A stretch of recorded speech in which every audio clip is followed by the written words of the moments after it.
حي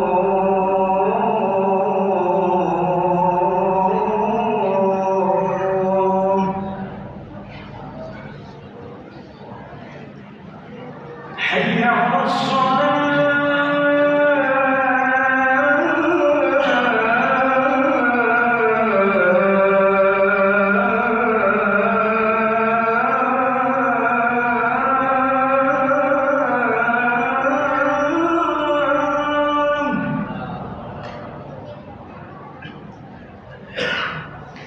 حي على الصلاة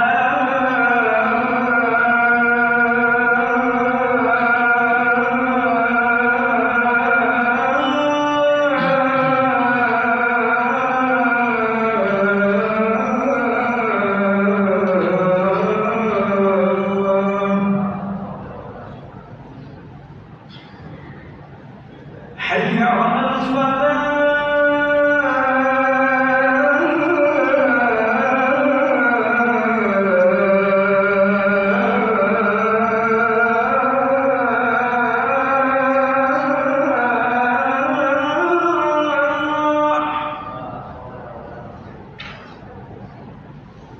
حي على الفلاح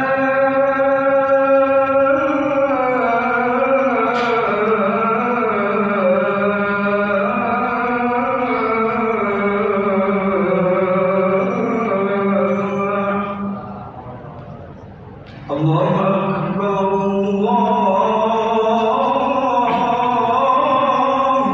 أكبر لا إله إلا الله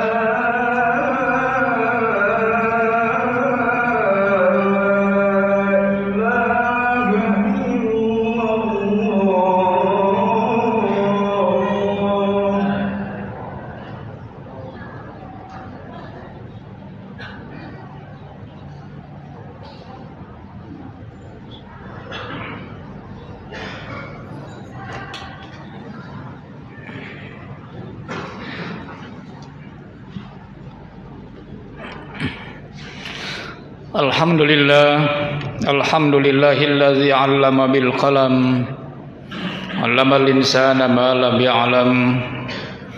Asyhadu an la ilaha illallah wahdahu la syarika lah wa asyhadu anna Muhammadan abduhu wa rasuluhu la nabiyya ba'da. Allahumma fassalli wa sallim wa barik ala habibina wa syafi'ina wa qurrati a'yunina sayyidina wa maulana Muhammadin wa ala alihi wa ashabihi wa ansarihi wa junudihi ajma'ina ila yaumiddin. Amma ba'du fa ya ibadallah, usikum wa iyaya nafsi bitaqullah, ittaqullaha haqqa tuqatih wa la tamutunna illa wa antum muslimun. Faqad qala jalla jalaluhu fi muhkami tanzili, a'udzu billahi minasy syaithanir rajim. Bismillahirrahmanirrahim. Yarfa'illahu alladzina amanu minkum walladzina utul ilma darajat. Shadaqallahul aliyyul azim. Daratil mukarramin wal muhtaramin. Hadirin sidang salat Jumat yang dimuliakan Allah Subhanahu wa taala. Mari kita bersyukur kepada Allah Subhanahu wa taala atas limpahan rahmat, karunia dan berbagai macam nikmat-Nya kepada kita. Alhamdulillah, pada siang hari yang sangat indah dan cerah ini, di tengah-tengah kesibukan duniawi kita, Allah izinkan kita, Allah perkenankan kita untuk melangkah menuju Baitullah yang sangat mulia ini guna melaksanakan salah satu kewajiban kita, menunaikan ibadah salat Jumat berjamaah. Mudah-mudahan ibadah kita kiranya diterima Allah Subhanahu wa taala. Salawat deriring salam semoga Allah sampaikan kepada seorang mujahid hakiki, seorang pejuang sejati yang telah mengikhlaskan seluruh bagian dari hidupnya untuk menegakkan risalah Allah Subhanahu wa taala di muka bumi ini. juga kepada para sahabat, keluarga, dan segenap pengikut setianya hingga akhir zaman. Dan khatib dari mimbar yang sangat mulia ini mengajak dan berwasiat, mari kita senantiasa semakin mendekatkan diri kita kepada Allah Subhanahu wa taala. Tidak cukup hanya sekedar memelihara, tetapi kita harus terus meningkatkan kedekatan kita pada Allah Subhanahu wa taala. Mengapa? Sebab kita tidak pernah diberitahu dan kita tidak pernah tahu kapan masa kontrak kita selesai di muka bumi yang fana ini. Tidak pernah kita diberi informasi oleh siapapun, oleh guru-guru kita, oleh kiai kita, bahkan baginda Rasulullah sallallahu alaihi wasallam pun tidak diberitahu kapan beliau akan diwafatkan oleh Allah Subhanahu wa taala. Sehingga sangat mungkin kita diwafatkan di jalan raya. Sangat mungkin kita diwafatkan di meja tamu kita, di ruang keluarga, di tempat tidur, di meja makan. Sangat boleh jadi kita diwafatkan sendiri, sangat boleh jadi kita diwafatkan bersama-sama dengan istri dan anak-anak kita. Sebagaimana yang baru saja kita saksikan di Cianjur. Tidak ada orang yang bisa memperkirakan kapan ajal itu akan tiba. Tidak hanya orang per orang, bahkan keluarga, bahkan sekelompok masyarakat, bahkan satu desa, bahkan satu wilayah. Ini penting jamaah yang dimuliakan Allah Subhanahu wa taala. Mari kita meningkatkan terus kedekatan kita pada Allah Subhanahu wa taala. Jangan pernah lengah, jangan pernah kehilangan kontrol, jangan pernah kendor. Dengan demikian pada saatnya kita dijemput malaikat Israel atas izin Allah Subhanahu wa taala, kita dijemput dengan penuh cinta, penuh kasih, penuh sayang, penuh kelembutan, dan kita diwafatkan dalam yudisium summa cum laude, kita diwafatkan dalam yudisium husnul khotimah, amin ya rabbal alamin. Hadirin jamaah Jumat yang dimuliakan Allah Subhanahu wa taala, kita tentu berduka atas musibah yang baru saja kita saksikan Senin yang lalu. Tentu sebagai sesama umat manusia, bahkan sesama muslim, kita mendoakan mudah-mudahan semua musibah dan bencana ini yang Allah berikan kepada saudara-saudara kita, mereka diberikan kesabaran dan ketabahan oleh Allah Subhanahu wa taala, yang diwafatkan diberikan tempat yang mulia di sisi Allah Subhanahu wa taala, yang masih dalam kondisi pemulihan kesehatan juga diberikan kekuatan dan dipulihkan kesehatan oleh Allah Subhanahu wa taala.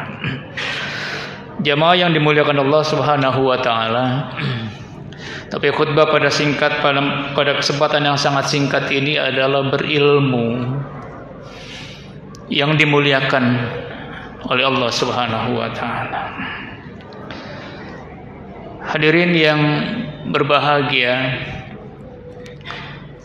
kita semua termasuk orang-orang yang dimuliakan Allah Subhanahu wa taala. Ada dua kelompok orang-orang yang dimuliakan Allah Subhanahu wa taala. Kalau kita merujuk kepada surat Al-Mujadilah, surat ke-58 ayat 11. Allah Subhanahu wa taala berfirman, "A'udzubillahi minasyaitonir rajim. Bismillahirrahmanirrahim. Yarfa'illahu allazina amanu minkum wallazina utul ilma darajat." Allah Subhanahu wa taala memuliakan, meninggikan derajat dua kelompok orang. Allazina amanu minkum, orang-orang yang beriman sebenar-benarnya, sedekat-dekatnya dengan Allah Subhanahu wa taala. Wallazina utul ilma darajat, dan orang-orang yang dititipkan, diamanatkan, diteteskan ilmu oleh Allah Subhanahu wa taala. Ayat ini menegaskan dua kelompok orang jamaah yang dimuliakan Allah Subhanahu wa taala, bahwa orang-orang yang dimuliakan Allah Subhanahu wa taala adalah orang-orang yang beriman. Yang kedua adalah orang-orang yang berilmu, yang dititipkan ilmu oleh Allah Subhanahu wa taala. Hadirin yang dimuliakan Allah Subhanahu wa taala, tetapi barangkali patut kita cermati, apakah semua orang-orang yang berilmu dimuliakan Allah Subhanahu wa taala? Ini barangkali bagian-bagian yang perlu kita lakukan introspeksi terhadap situasi dan kondisi yang ada di sekitar kita, bahkan mungkin terhadap diri kita sendiri, di mana kita termasuk orang-orang yang berilmu.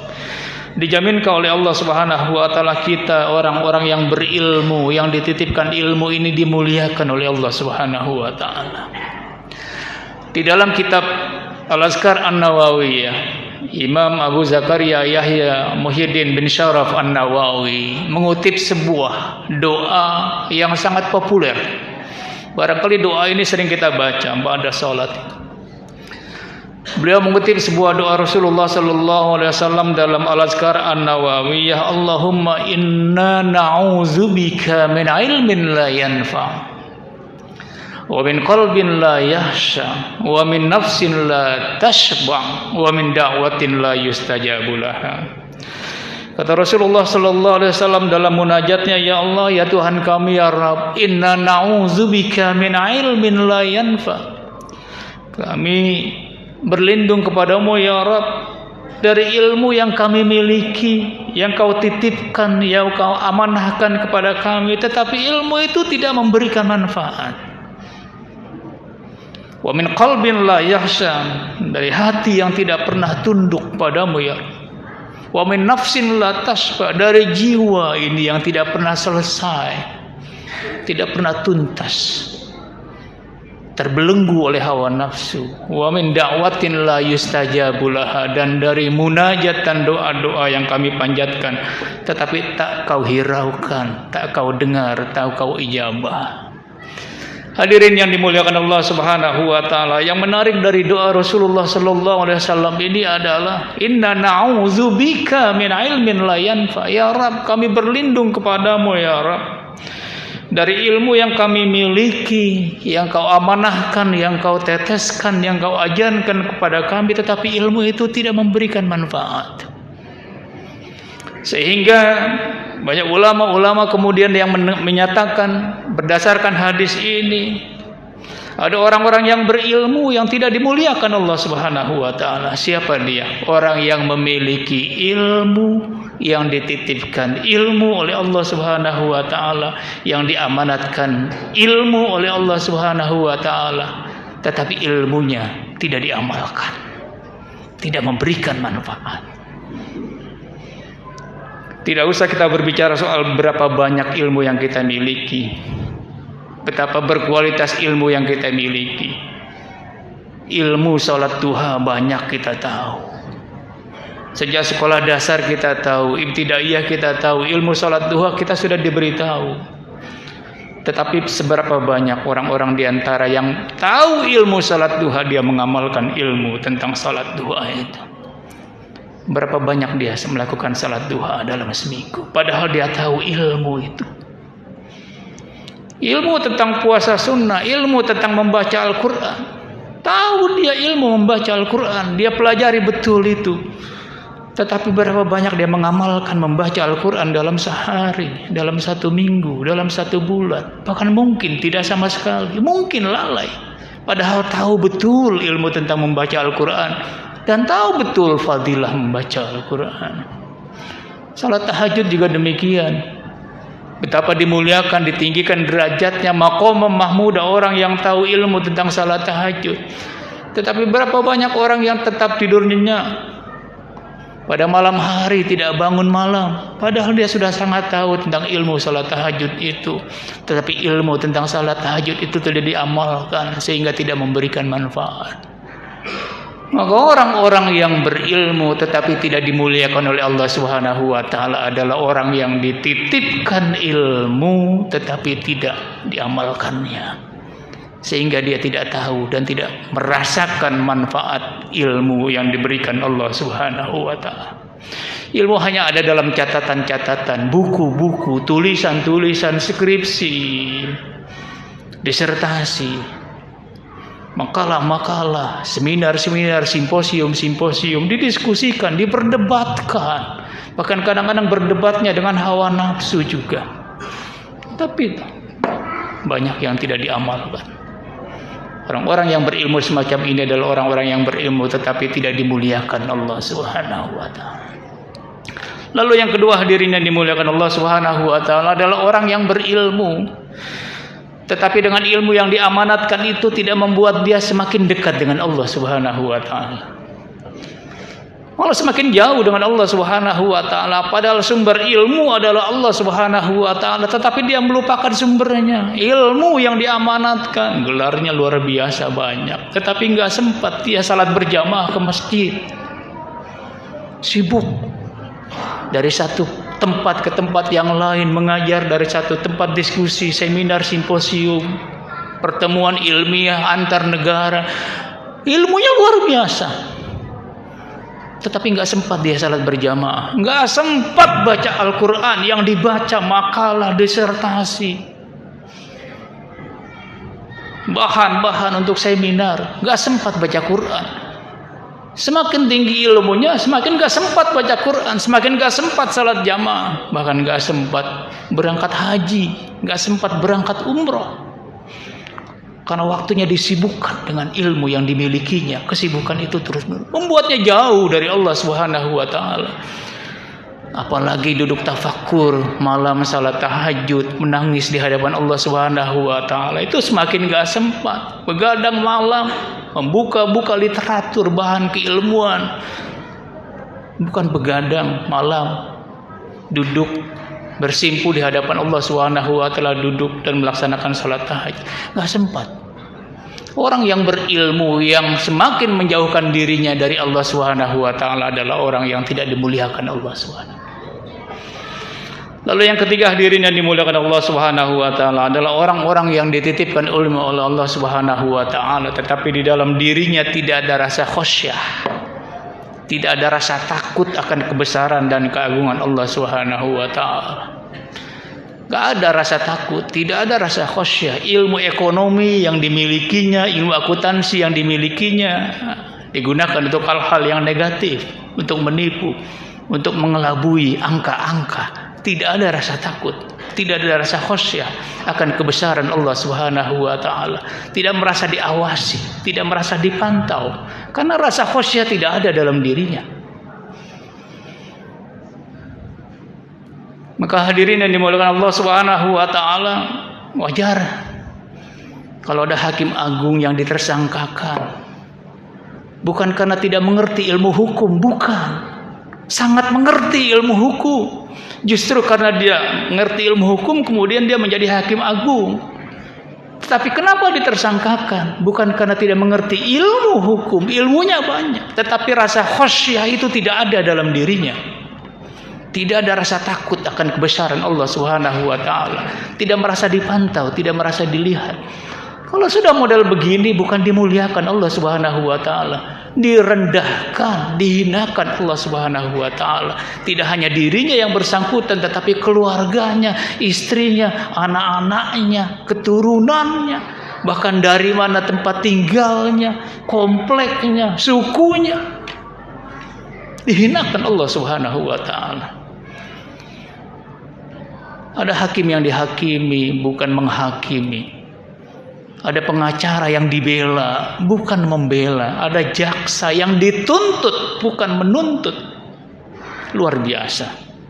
Kalau sudah seseorang yang berilmu tidak punya rasa khasyah, takut akan kebesaran Allah Subhanahu wa taala, maka dia tidak merasa dipantau, dilihat oleh Allah. Orang-orang yang semacam inilah, berapapun ilmu yang dimiliki, berapapun gelar yang ada di depan namanya dan di belakang namanya, maka dia tidak dimuliakan Allah Subhanahu wa taala. Dia dihinakan Allah Subhanahu wa taala. Hadirin yang dimuliakan Allah Subhanahu wa taala, singkat kata, ada 3 macam orang-orang yang dimuliakan Allah Subhanahu wa taala, orang yang berilmu. Orang yang berilmu, ilmunya diamalkan.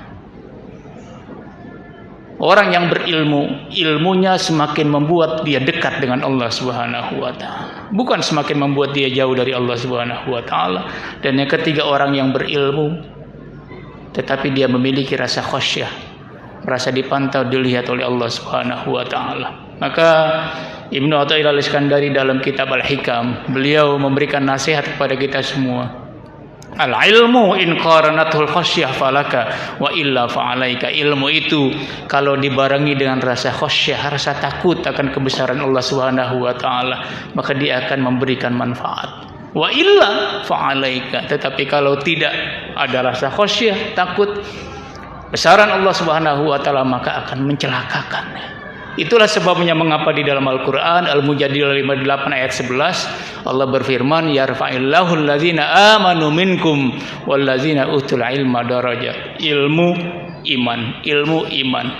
Ilmu jangan pernah dipisahkan dengan iman, karena ilmu menjadi satu kesatuan dengan iman, karena sumbernya sama-sama dari Allah Subhanahu wa taala. Dua hal ini jangan dipisahkan, hanya bisa dibedakan. Ini ilmu, ini iman, tetapi dua hal ini jangan dipisahkan. Ketika ilmu dipisahkan dari iman, maka ilmu akan liar dia, tak terkendali, tak terkontrol, karena tidak diiringi dengan keimanan kepada Allah Subhanahu wa taala. Hadirin yang dimuliakan Allah Subhanahu wa taala, mudah-mudahan berapapun ilmu yang kita miliki, sedikitkah banyakkah, semua kita adalah orang-orang yang berilmu. Mari kita amalkan ilmu yang kita miliki. Dari pengajian-pengajian, dari majelis taklim yang diajarkan para guru, kita amalkan. Kita semakin dekat dengan Allah Subhanahu wa taala, kita semakin punya rasa khasyah, rasa takut akan kebesaran Allah Subhanahu wa taala. Amin ya rabbal alamin. Barakallahu li wa lakum fil Qur'anil azim wa nafa'ani wa iyyakum bima fihi minal ayati wa dzikril hakim. Wa qur rabbikir warham wa anta khairur rahimin. Allahumma shalli wa sallim ala sayyidina Muhammadin wa ala ali sayyidina Muhammad.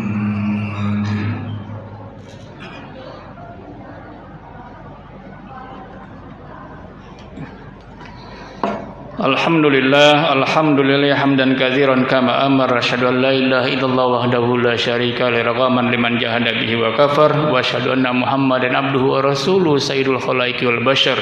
Allahumma fashalli wa sallim wa barik wa azim wa syarif ala habibina wa syafi'ina wa qurrati a'yunina sayyidina wa maulana Muhammadin wa ala alihi wa ashabihi wa ansarihi wa junudi ajmaina la yamiddin. Amma ba'du, fa ya ibadallah, usikum wa iyaya nafsi bitaqullah faqad fazal muttaqun. Wa alaman Allah ta'ala amarakum bi amrin bada fi nafsi wa sanna bi malaikatihil musabihati bi qudsih wa sallasabikum ayyuhal mu'minuna min bariyati jinnihi wa insihi. Wa qala ta'ala mukhbira wa amira, innallaha wa malaikatahu yusalluna 'alan nabi ya ayyuhalladzina amanu sallu 'alaihi wa sallimu taslima. Wardallahu al-batul khulafair rasyidin Abi Bakr wa Umar wa Utsman wa Ali wa ala baqiyati sahabati wa tabi'in wa tabi'in wa man tabi'ahum bi ihsanin ila yaumiddin. Allahumma amina ya mujibas sa'ilin. Allahumma rabbana zalamna anfusana wa illam taghfir lana wa tarhamna lanakunanna minal khasirin. Allahumma ighfir lana dzunubana wa liwalidayna warhamhuma kama rabbayana shighara wa li jami'il muslimina wal muslimat wal mu'minina wal mu'minat al ahya minhum wal amwat. Allahumma jammilna bil afiyati was salamah wa haqiqna bit taqwa wal istiqamah wa aizna min mujibatin nadama bi rahmatika ya arhamar rahimin. Allahumma inna na'udzubika min ilmin la yanfa' wa min qalbin la yakhsha wa min nafsin la tashba' wa min da'watin la yustajabu laha. Allahumma ja'al jam'ana hadza jam'an marhuma wa tafarruqana min ba'dihi tafarruqan mardiyan ma'suma. Rabbana taqabbal minna innaka antas samiul alim wa tub 'alaina innaka antat tawwabur rahim. Rabbana atina fid dunya hasanah wa fil akhirati hasanah wa qina adzabannar. Ibadallah, innallaha ya'murukum bil 'adli wal ihsan wa ita'i dzil qurba wa yanha 'anil fahsya'i wal munkari wal baghi ya'izukum la'allakum tadhakkarun. Fadhkurullaha azim yazkurkum washkuruhu 'ala ni'amihi yazidkum wa sallu fadli atikum wa la dzikru akbar. Wallahu ya'lamu ma tasna'un. Aqimus shalah.